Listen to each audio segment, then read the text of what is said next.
동안 이렇게 이야기를 했습니다. 사실은 풍랑이 있는 이 세상, 바다와 같은 세상 속에서 살아가는 우리들에겐 이 지난주에 아까도 찬양 시간에도 말씀을 드렸습니다만 헝가리에서 일어났었던 이 유람선 사고는 정말 가슴이 덜컥 내려가는 그런 소식이 아닐 수 없습니다.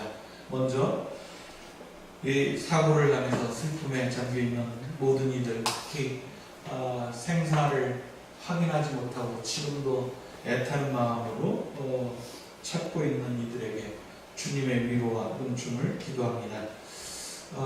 말씀드렸던 것처럼 우리는 이 바다에서 일어난 사고에 대해서 더더욱더 그런 것 같아요. 땅을 딛고 살아가는 우리들이 이 땅을 떠나서 배 한 척에 모든 것을 맡기고 그저 이렇게 풍랑에 휩쓸려서 이렇게 되어질 때 더군다나 이 다니엘강 거기에서 일어난 뉴스도 보니까 정말 어처구니 없게도 이게 순식간에 그렇게 배가 침몰하고 일어난 사건이라 세월호의 뚜렷한 기억들이 같이 겹쳐져서 우리를 짓누르는 것을 어쩔 수 없습니다.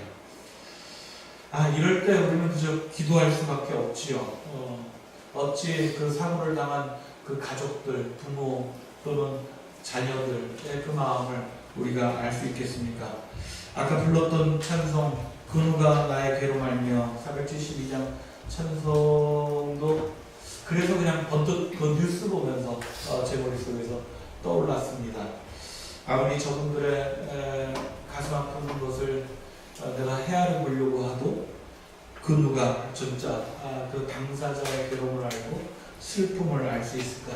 오직 주님만이 아시니 주님께서 그분들을 위로하시고 함께 하시고 또 힘을 잃지 않도록 도우시면 좋겠다. 그런 생각이 들어서 찬송을 그렇게 잡았습니다. 이런 삶의 순간들을 닥치게 되면 우리는 그저 기도할 수밖에 없습니다. 풍랑이는 이 거친 세상의 바다에서 부디 주님의 자비가 우리를 감싸시고 우리를 품어 주소서 하고 기도할 수밖에 없습니다. 그림을 하나 보실까요? 네. 주시면 이게 블레이드 러너라고 하는 조각 작품 그림인데 아직 조각이 다 안 된 것 같아요. 아주 미완성 작품이 미안해도 좀 이따 나올 것 같습니다. 예. 크게는 안 되죠? 됩니까? 기도해 줍니다. 뭐 무슨 현상인지 아시겠어요? 예. 블레이드 러너.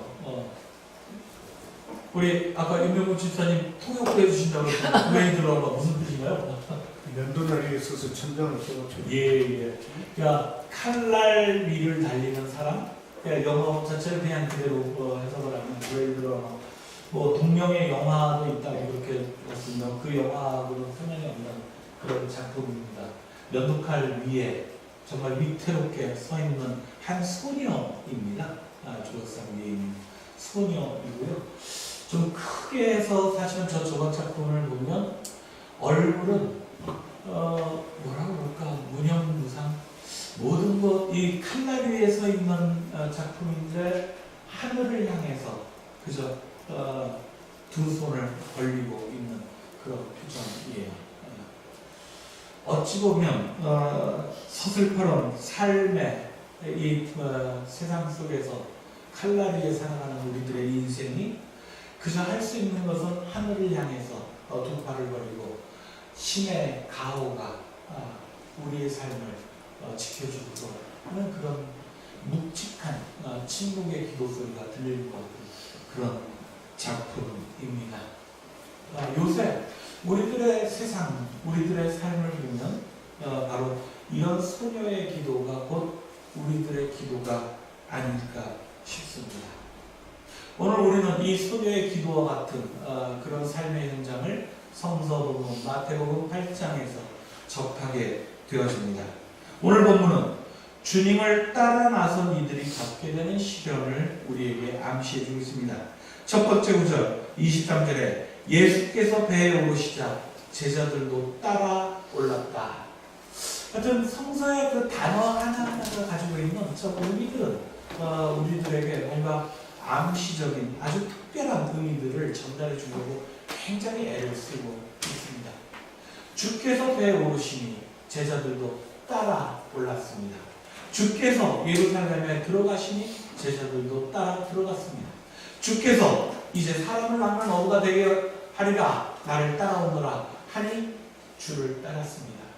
주님을 따르는 사람들의 생명과도 같은 자세입니다. 어디를 가시든 그것이 저 풍랑이는 바다를 향해서 가는 그런 돛담배일지라도 제자들은 따라 올라탈 수밖에 없는 거죠. 그 배를 탔다라고 하는 여기에서 이 바다는 뭐 실제로는 갈릴리 바다, 갈릴리 호수를 얘기하는 거죠. 하지만 이 갈릴리 호수에 배를 타고서 주님께서 가셨을 때 단순히 이 부분은 그저 갈릴리 바다 위에 배를 타고 갔다라는 의미가 아니라 예수를 따라 나선 이들이 앞으로 예수를 따라 살아갈 때 겪어야 될 현실의 무게, 이것을 우리에게 가르쳐주고 있는 것입니다. 제자들이 하나님의 뜻을 구현하며 살아야 하는 구체적인 삶의 현장이 바로 그 바다이다 라고 하는 거죠. 아니나 다를까 그들은 그 갈릴리 호수 바다에서 그들은 풍랑을 만나게 되어집니다. 지금 교회 여러분, 예수의 제자로 산다는 것, 그것은 세상 사람들은 너무나도 당연스럽게 여기는 그런 모든 세상의 법칙과 요령과 세상에서 가르쳐주고 있는 질서에 대해서 의문부호를 붙이는 일부터 시작하게 되어집니다. 아, 진짜 이게 맞는 것이야? 이것이 우리가 살아가는 세상 속에 하나님의 뜻으로 임하고 있는 거야? 라고 던지는 질문으로부터 우리들의 따름은 시작되어진다 라고 하나님을 믿는다라고 하는 것은 하나님의 꿈이 무엇인지 그 꿈을 우리도 함께 꾸고 싶다라고 소망을 갖고 있는 사람들이다라고 하는 거예요. 그렇기 때문에 우리는 세상과 구별을 이루어집니다. 때로는 우리는 세상을 향해서 우리가 쌓고 있는 이 울타리를 무너뜨려야 된다라고 속세와 다름없는 그런 사람들이라 그렇게 우리는 이야기하고 어울리기도 하지만 그러나 진실로 종교인이면 진실로 그리스도인이 되어지려고 하면 깊은 성숙한 신앙인들이 되어지려고 하면 때로는 우리는 이렇게 세상과 구별되어진 우리들의 영역, 우리들의 역할, 우리들의 꿈을 바라볼 수 있어야 되는 것이죠. 세상 사람들은 풍요를 꿈꿉니다. 하지만 우리는 그 가운데 절제를 읽을 수 있는 사람들이어야 하지요. 세상은 악한 사람들이나 또는 우리가 주저하게 만들어지는 그 모든 것들로부터 혐오감을 가지고 수치심을 안겨주려고 합니다. 너무나도 당연한 현상이라 얘기합니다. 하지만 우리는 그 혐오와 수치로부터 그것을 걷어내고 그 존재 안에 덧씌워져 있는 하나님의 놀라운 그런 뜻을 발견하는 사람들이어야 한다는 겁니다. 사회적 약자들의 편에 서려 하는 이들, 아까 우리 찬양놀이가 노래를 불러줬는데요. 우리도 알게 모르게 그리스도인이라면 그렇게 되어져야 하죠. 주님께서 너희들이 나에게 정말 참 큰 도움을 줬구나. 주님, 제가 언제 당신을 도와드렸습니까? 네가 지나가는 그 어려운 이들을 부축해주고 그들의 짐을 덜어주고 그들에게 그 참 필요한 물 한 모금을 건네주는 것, 그것이 바로 나를 도와준 거예요. 이것처럼 세상은 외면해도 우리는 그 속에서 주의 가신 길을 발견하고 그들과 함께 연대하고 가장 작은 이, 가장 약한 사람들을 위해서 그들의 편에 기꺼이 서주는 것, 이것이 그리스도인들의 삶의 기본 자세이지요. 그렇기 때문에 우리는 세상과 구별되어져야 합니다. 어제 서울 광화문광장에서는 아주 수만 명의 사람들이 축제를 벌였어요. 퀴어 축제라고 하는 거죠. 성소수자라고 하는 분들이 퀴어 축제를 통해서 대추일 이렇게도 부르더라고요. 그들의 살아있음을 마음껏 세상에 발산하는 그런 축제입니다. 벌써 이 축제가 몇 년 전인지 아세요? 20년, 20회째 같습니다. 2000년 이맘때쯤에 처음에는 한 50여 명이 모여서 세상 사람들이 혹시 자기들의 목소리를 들을까봐 더 조마조마해서, 그래서 아주 작은 목소리로 하지만 용기를 내서 그렇게 처음 시작했던 모임이 지금 수만 명이 모이는 그런 모임을 20년째 맡고 있습니다. 물론 성소수자에 대한 여러 가지의 이야기들이 있는 것을 알고 있습니다. 그것에 대해서 논란을 가지고 자꾸 규정지어서 그것을 성과 악으로 구분지으려고 하는 그런 것들이 우리 종교계 안에서, 기독교 안에서 더욱 심하게 있음을 분명히 알고 있습니다. 하지만 교회 여러분, 어제 그 축제에 어느 한 무리의 사람들이 있었어요. 그분들이 들고 있는 팻말, 내가 바로 이 아이들의 엄마다, 이런 팻말이에요.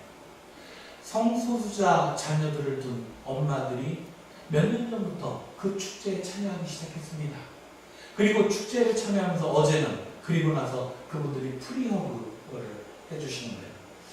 모든 지나가는 사람들에게 내가 이 아이들의 엄마예요. 내가 따뜻하게 당신들을 안아줄게요. 그러면서 그 자리에 어머니들이 얼굴을 드러내고 세상에 자신들의 존재로 나섰습니다. 어떤 마음이었을까? 감히 짐작해봅니다. 자녀들도 엄마 아빠에게, 자기 부모에게 자기의 성 정체성에 대해서 차마 얘기하지 못하고 아주 오랜 시간 고민과 갈등, 그 아픔 속에서 시간을 버텨옵니다. 그리고 어쩔 수 없이 그 이야기를 꺼냈을 때 당했을 그 부모들의 그 충격적인 그때의 마음들, 이것이 또 몇 년이 흐르겠죠. 그렇게 가족들은 살아간대요. 그런 어머니들이 이 아이의 생겨져 있는 모습들, 그것을 자신이 가장 먼저 보듬어 안고 세상 속에, 그래서 이 아이에게 담겨져 있는 하나님의 뜻이 분명히 있다는 것을 그 다음 인정하면서부터 조그마한 용기를 조금씩 내기 시작했다는 겁니다. 먼저는 그 어머니들이 프리허그를 통해서 그렇게 숨죽여 살아갔던 수많은 자녀들, 사람들, 그 사람들을 안아주고 싶었겠죠. 그것뿐만 아닙니다. 이 어머니들이 전면에 이렇게 나선 것은 이 아이들을 세상으로부터 보호하려고 하는 거죠. 성소수자라고 하는 그런 이유만으로, 존재한다는 것만으로 사람들이 수치스럽게 생각하고 혐오스럽게 생각하고 그들을 향해서 손가락질하다 못해 돌멩이까지 던지는 그런 폭력이 난무하는 이 세상에서 어머니들이 먼저 그들의 방패막이가 되어주고 그들의 모든 맞아야 될 세상의 폭력들을 자신들이 감수하면서 그들의 편에 서주는 것. 사실은 이런 자세야말로 우리 그리스도인들이 가져야 하는 것이죠. 내용의 어떤 모습들, 무엇인가 규정하기 이전에 우리들은 세상으로부터 가장 약자편에, 가장 손길을, 하늘의 구원을 바라는 그런 처절한 외침이 있는 자리에 우리는 가 있어야 합니다. 이것이 바로 그리스도인들의 자세라 얘기할 수 있어요. 흔들리는 삶의 가판이를 아슬아슬한 마음으로 살아왔던 모든 이들을 따뜻하게 안아주겠다는 어머니의 마음, 그것이 그리스도인들의 마음이기를 간절히 바랍니다. 우리는 약합니다. 예수 그리스도를 직접 뵙고 그 길을 따르겠다 결심했던 제자들도 오늘 본문을 보니 참으로 무기력합니다. 그들이 추구해야 할 하나님의 나라, 그 꿈과 자신들이 살아가는 이 세상살이에 험난하는 그 거리가 너무나 멀게 느껴지기도 합니다. 큰 풍랑이 있는 바다는 바로 그런 간극의 차를 보여주는 것이다 얘기할 수 있는 거죠. 풍랑 앞에서 아무리 평생을 바다에서 살았던 어부로 지냈던 그런 제자들이라 할지라도 그들은 두려움에 휩싸였다라고 하는 것이 오늘 본문의 모습이죠. 이 제자들은 그래서 잠들어 계신 주님을 깨웁니다. 주님 살려주십시오. 우리가 죽게 되었습니다. 하는 이들의 외침이 있어요.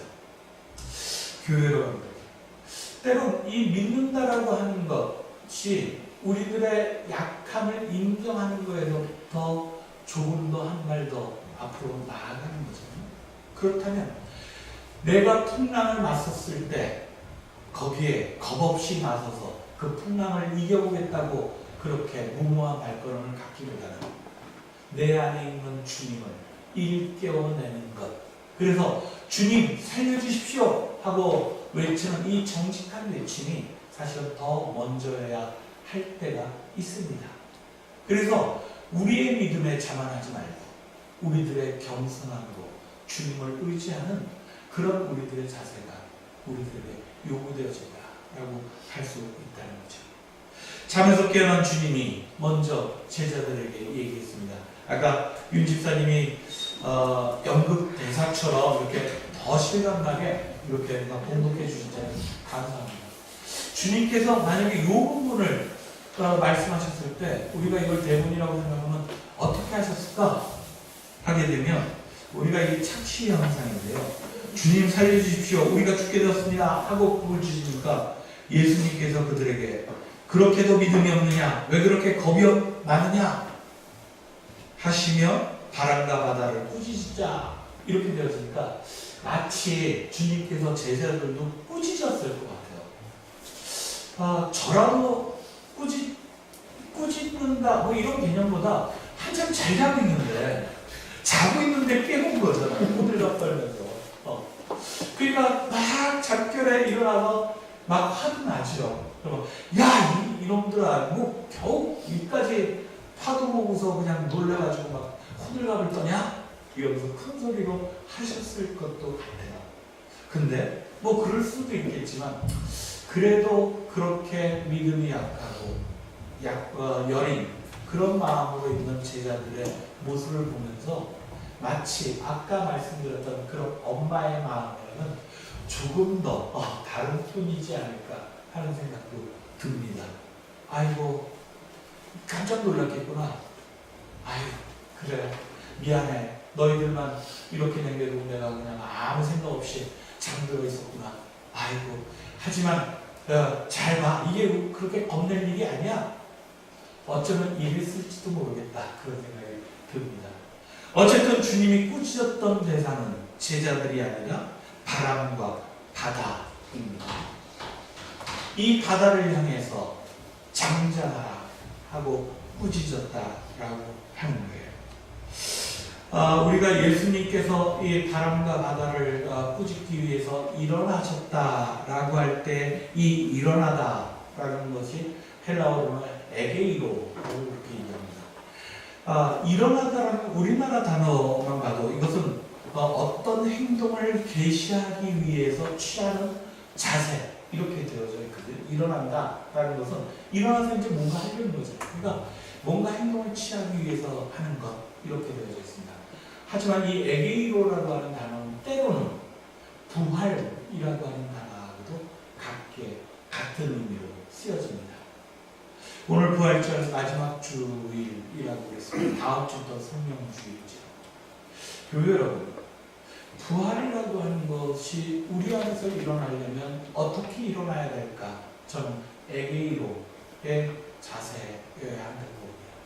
이제 부활이라고 하는 의미가 우리들의 믿음이 일어나는 그 순간이 되어지기 바랍니다. 두려움과 세상에 대한 여러 가지 복잡한 심정으로부터 용감하게 떨쳐 일어나는 그런 기점이 되어지길 간절히 바랍니다.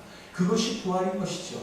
죽음이라고 하는 것을 넘어서 그저 다시 살았다라고 하는 어마어마한 사건으로만 부활을 감내하려 하지 마시고 부활은 우리 일상 속에서 작은 것 하나로부터 떨쳐 일어나는 그 순간으로부터 시작되어진 것이다.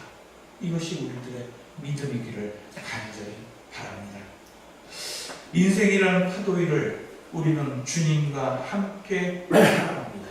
하지만 주님과 함께 그 인생의 파도를 헤쳐나간다 할지라도 풍랑을 막 안 닥칠 수는 없는 것이죠.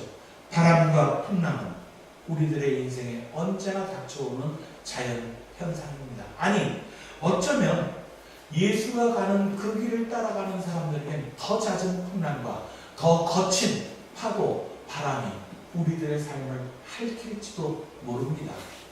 하지만 그 가운데 속에 우리는 주님과 함께 있음을 잊지 마시기 바랍니다. 예수님께서 잠을 자고 있었다라는 것은 현상적으로는 가판위에 제자들이 서 있고 예수님은 태평하게 주무신 것 같지만 그것은 또 다른 의미로서 그 인생을 헤쳐나가는 우리들의 심령 속에 예수 그리스도가 잠을 자고 있는 것과 같지 않습니까? 주님을 따라 나선 이 길이지만 우리들은 때때로 잠들어 계신 주님처럼 주님을 잊고 살아갑니다.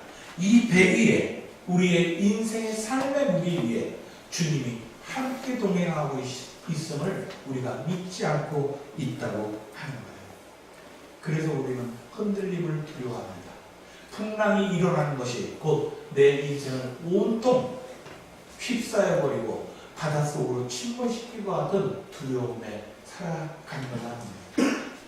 하지만 그렇지 않습니다. 주님이 이 배에 함께 하시는 한, 주님이 내 인생에 함께 동행하시는 한 우리들은 그 풍랑 속에서도 참 평안을 누릴 수 있는 것이죠. 앤소니 드멜로라고 하는 아주 아름다운 영성 신학자, 그렇게 불러야 될까요? 앤소니 드멜로라는 사람이 있습니다. 그가 쓴 동화, 아주 짧은 동화들로 묵상글들을 많이 쓴 책들이 있는데요. 그 가운데 한 대목을 소개해드립니다. 한 사람이 하나님께 자신의 가장 간절한 소망을 담아서 기도를 시작했습니다. 그 한 가지 기도를 가지고 1년, 2년, 3년, 몇 년을 더해서 결국 10년까지 그렇게 10년이 넘도록 기도를 했습니다. 그러나 바라던 하나님의 응답은 없었습니다. 그러던 어느 날 기도하다가 눈을 떠보니까 황금빛처럼 온 봄이 그 환하게 빛나는 누군가가 자기 앞에 탁 서 있는 것을 발견했습니다. 이 기도자가 묻습니다. 누구신데 여기서 뭘 하고 계십니까? 하나님께서 당신에게 보낸 천사입니다. 그 환한 자가 대답합니다. 하나님께서 드디어 당신의 소원을 들어주라고 나를 보내셨습니다. 그러니까 이 기도자가 대답합니다. 아이고 주님 감사합니다. 하지만 하나님의 천사여, 그리고 그 사람이 얘기합니다. 이제 너무 늦어버렸습니다. 지난 10년 동안 하나님께 저는 열심히 했습니다. 하지만 저는 기도와 묵상하는 가운데 하나님께서 나와 함께 하시구나 하는 이것을 깨닫게 되었습니다. 그러자 제가 기도하는 한 가지 제목으로 기도했던 그 욕망과 나의 소원이 모두 사라져 버렸습니다. 그러니 이제 그 소원을 성취할 필요가 없게 됐습니다. 주님 너무 늦게 오셨습니다. 이렇게 되어져 있는 동화입니다. 개구리의 기도, 제목도 책 제목도 재밌죠. 개구리의 기도라는 책에 나오는 이야기입니다. 우리도 기도를 그렇게 간절하게 하고 싶을 때가 있습니다. 몸부림치면서 왜 주님 당신은 잠들어 계십니까? 이 풍랑이 일고 그 파도가 넘실대어서 나를 집어삼키려고 정말 죽을 것 같은 두려움 속에 내가 휩싸였는데 당신은 왜 잠자고 계십니까? 왜 응답하지 않으십니까? 부르짖고 토해내고 그렇게 처절하게 기도하려고 합니다. 하지만 그렇게 밤새 기도하고 나면 새벽녘에 우리 가슴 속에 서서히 비춰오는 그런 어떤 깨달음, 느낌, 감동, 하나님의 접촉 이런 것들을 갖게 되는 순간이 있지요. 사실은 그것이 기도의 맛입니다. 내가 그렇게 울부짖으면서 했었던 모든 기도의 제목과 내용들이 사실은 그렇게 부르짖는 가운데 하나님께 기도하는 가운데 내 안에서 서서히 옅어지고 두려움이 사라지는 것을 깨닫게 되어지기도 한다는 거예요. 그저 하나님께서 나의 기도를 들으시고 있구나. 아니, 이 인생의 파도 가운데 하나님이 주님을 통해서 나와 함께 하시는구나. 이 배 안에 나와 같이 계시는구나. 이것만으로도 나에게 위로가 되어지고 소망이 되어지기도 한다는 겁니다. 지평교회 여러분, 우리가 주님께 바라는 복은 이미 주님께서 누리셨던 복입니다. 주님께서 누리시는 축복은 우리가 세상 속에서 얘기하는 행복한 것만 복이 아닌 거예요. 행복과 불행을 넘어서는 함께함 자체만으로 우리에게 온전히 가져주는 참 평화, 그것이 우리에게 참된 축복인 줄 믿습니다. 오늘 제가 제목을 풍랑 가운데 누리는 평안이라고 했습니다. 하지만 제목을 바꿔야 합니다. 풍랑 가운데 누리는 평안이 아니라 풍랑이 그렇게 험하게 몰아치고 주님과 함께 누리는 평안, 이렇게 바꾸어져야 되는 거죠. 풍랑 속에서 주님을 놓치지 마시기 바랍니다. 주님이 함께 하심을 기억할 때, 주님을 일깨울 때 주님께서 우리의 손을 붙잡으면서 우리에게 참 평화로 이 세상 가운데 우리가 살아갈 수 있도록 인도해 주실 것입니다. 모든 이들에게 이 한없는 은혜가 같이 누려지는 복이 되어지는 간절히 바라면서 말씀 나눴습니다. 함께 말씀 기억하시며 우리 친구로 기도하겠습니다.